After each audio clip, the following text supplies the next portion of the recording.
Hey everyone. I just want to take a moment to do a quick video. McFarlane toys, people love them, hate them. They don't like the scale, articulation, but anyway, I do collect some of the McFarlane toys.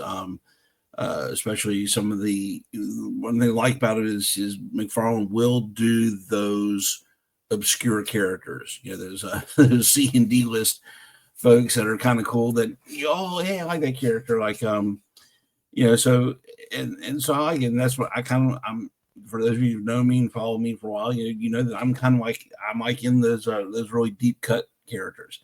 Like the like recently, this stuff he's coming out with, like stuff like Kite Man, for this Batman, weird Batman villains, or something like the Dark Stars, who's kind of like a forgotten about group from there. So what I want to do is it's back and forth. We heard that McFarlane's not going to be doing DC Legends. At some point, their license runs out; they're not renewing it.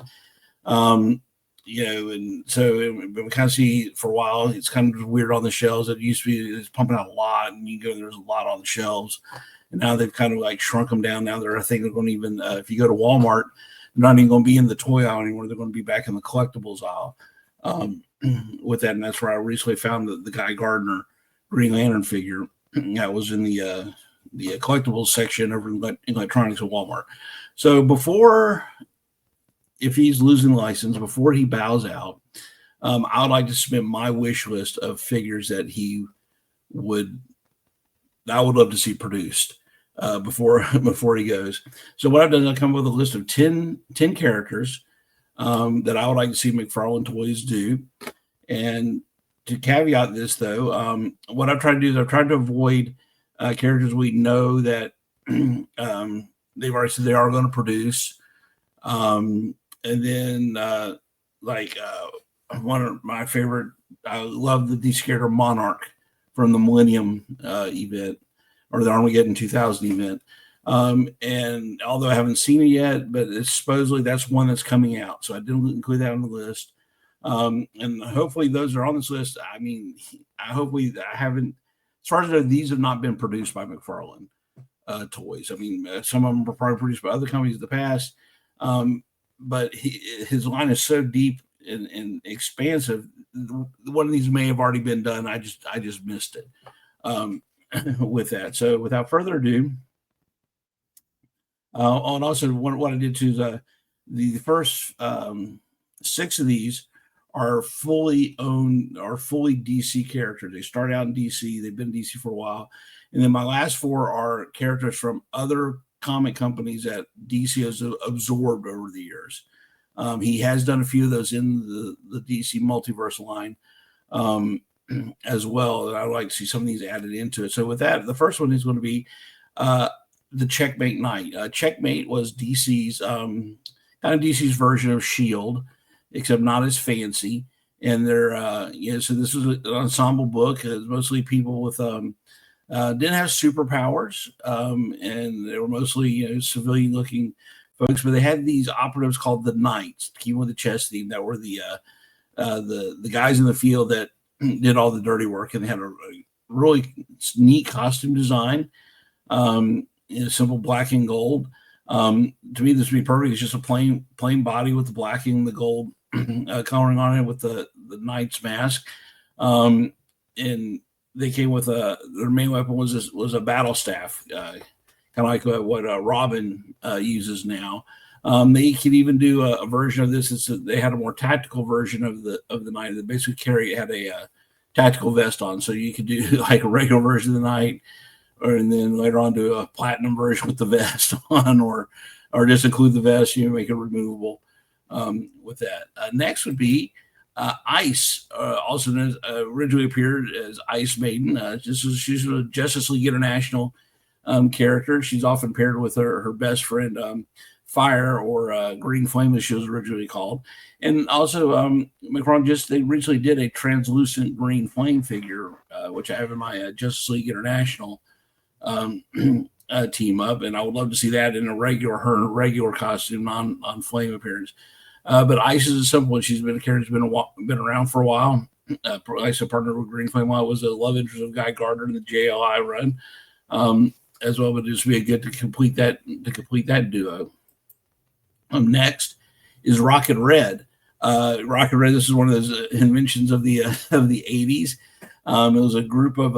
It was actually a group. Rocket Red was not a singular person. It was actually a group of Russian Soviet soldiers that were trained to use this armor. And I believe in the comics it was actually Kilowog from the Green Lantern that helped them develop when he spent time on Earth. Helped the Russians develop the armor. And when another character had some prominence in Justice League International, because it was international at that time, the Cold War. So the Soviets wanted a person on the team. And so there have been various Rocket Red members as part of the JLI team. And a lot of times in this picture, they don't show it.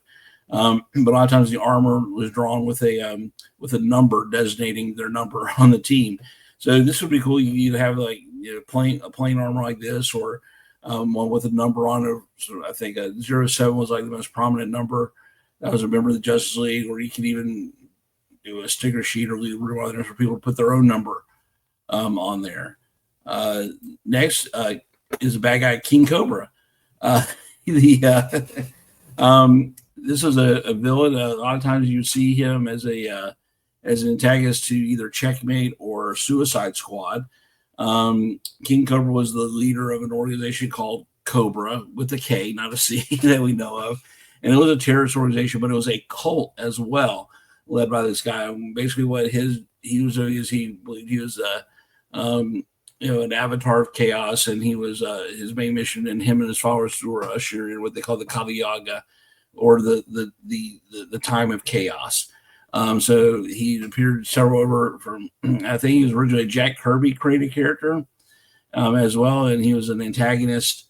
Again, throughout all these, there are more ground international titles as well. But he's got a really cool look with the cape and the snakeskin outfit, the hood. So that'd be a really cool figure. Next is Prometheus. This is one I don't know. I don't think he's done one of this one yet. This is a villain that's introduced in the mid '90s when Justice League went from they rebooted the Justice League comic, and it was called just JLA, and it was reformed back to the A-listers of the DC universe, Superman, Batman, Wonder Woman, Flash, Green Lantern, at that time to fill out the roster. And this is a guy, he actually defeated all the JLA, and was kind of done in a Batman. He's kind of like an evil Batman. He had a suit that had a lot of technology built in to help counteract the different powers of the Justice League. Also had like a hard drive that contained like all their fighting moves and things like that plugged directly to his brain, so he could counteract not only their moves, but he would use certain Justice League members' moves against the other ones. He's kind of like a Batman's Doomsday Protocol come to life. He was a really interesting character, interesting look. You don't see him much anymore. Next is this would be a 2-pack. This is Punching Julie. This was originally a Captain Atom villains. They were kind of like a joke. It was a couple who were puppeteers who also were criminals, and they stumbled across a crate full of alien weapons, and they used it to commit crimes. And it was stuff like they had Punch had shoes that were called airwalkers, where he could walk on air, and they had guns that fired strings that would tase people with it, and Julie actually had gems that could refract like different lights up to lasers and things like that. And they were kind of basically they were Joker and Harley before there was a Joker and a Harley. Joker does predate them, but Harley doesn't, and so they loved each other fiercely, but they always fought a lot violently. But because of the alien technology, they could never really hurt each other bad. And I was keeping it with the Punch and Julie theme of the puppets. They were their biggest appearances were in Suicide Squad, the original run from the 80s and 90s. But I think that'd be a really cool looking 2-pack. Next, now we're going to get into some of those characters that DC Comics owns that they acquired from other companies, especially most of these are Wildstorm characters, because I'm a big Wildstorm fan. And when they put out, when McFarlane put out Grifter and then Midnighter, I was really hoping to see more Wildstorm characters creep in. And since we have Grifter already in the line, obviously what we need Zealot from the Wildcats. She was the one that trained Grifter. Added to his training, the code of training, but it should be a really good, visually striking, character with all of her weapons and her look. And she's had several looks over the years, but this is probably her most prominent one. Next, keeping with this, Mr. Majestic. He was kind of the Wildstorm's version of Superman. And actually, this would be a good reuse of one of the many Superman bodies that they have. You just need some decoration tweaks as well. But I think this would be a good pull for the McFarlane line. And then also, since we have Midnighter, Apollo with the Authority. Again, this is another Superman homage, except him and his special relationship with Midnighter and his place in Authority. And since in the DC cinematic universe, James Gunn says he wants to do an Authority movie, and he's already bringing in the engineer for the new Superman. This would be a good chance to kind of start introducing some of the Authority figures in here into the line, but also this would make sense that you've already produced the Midnighter figure to have Apollo with them as well. And this last one, this is a Milestone Comics. They finally put out an Icon figure from this. Milestone Comics was its own separate thing, but it was distributed by DC Comics. Dwayne McDuffie created these very diverse superheroes, and Icon being one of them. But then this was and Icon was kind of like the Milestone version of Superman, and Hardware was kind of the Milestone vision of Iron Man. This is very good. I call him basically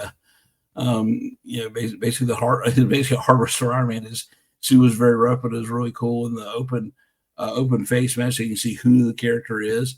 But since we got Icon, Hardware would be a great addition. He's got a good look, not a good look as a costume, and also the weapons with it. So with that is my wish list for McFarlane Toys. So do me a favor down below in the comments. Let me know what characters you would like to see McFarlane Toys do that I haven't mentioned. And the more obscure, the better.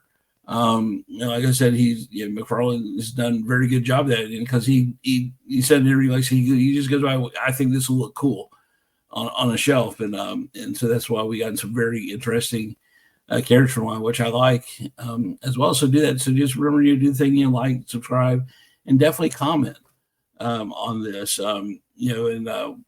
Hopefully, then whoever gets licensed next, I doubt they're going to go as deep as McFarlane did. So we're not going to get a lot of these really cool characters that people need to know about. So until next time, thanks for watching, and I will catch you later.